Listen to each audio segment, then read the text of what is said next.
કશ્યપ, જીતની ઉજવણી એ ગમે ત્યાં થઈ હોય, પરંતુ ગુજરાતની અંદર પણ તેની ઉજવણી કરવામાં આવતી હોય છે અને અત્યારે કમલમમાં કઈ પ્રકારની તૈયારીઓ થઈ રહી છે, કઈ પ્રકારે ઉજવણી કરવામાં આવશે, કાર્યકર્તાઓમાં કેવો ઉત્સાહ જોવા મળી રહ્યો છે?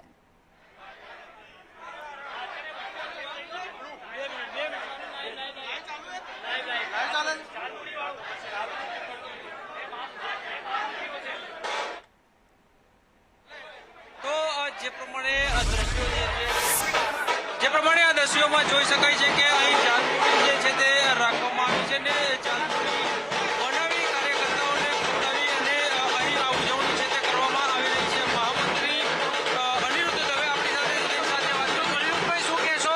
અહીં ઉજવણી કરવામાં આવી રહી છે। આજે પશ્ચિમ બંગાળની અંદર દેશના યશસ્વી અને તપસ્વી પ્રધાનમંત્રીના નેતૃત્વને કારણે વિકાસના કાર્યોને કારણે પશ્ચિમ બંગાળમાં કમળનું ફૂલ ઉગી નીકળ્યું છે।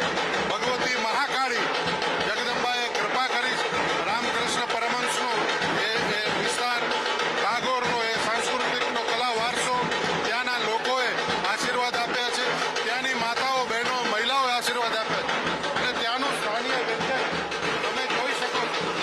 આ જાલમુડી ત્યાંનું સ્થાનીય વ્યંજન છે અને આ સ્થાનીય વ્યંજનના કારણે સૌની સાથે મળીને ભારતીય જનતા પાર્ટીના કમલમ મધ્યે, ગુજરાતના કમલમ મધ્યે આ સ્થાનીય વ્યંજનનો વેચી અને આનંદ અને ઉત્સવ મનાવી એકબીજાને ખૂબ શુભકામનાઓ પાઠવી રહ્યા છે અને આ વિજયનો અભિનંદન આપ સૌના મારફતે સૌને આપી રહ્યા છે।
જી कश्यप, आभार आप जोड़ाया ते बदल।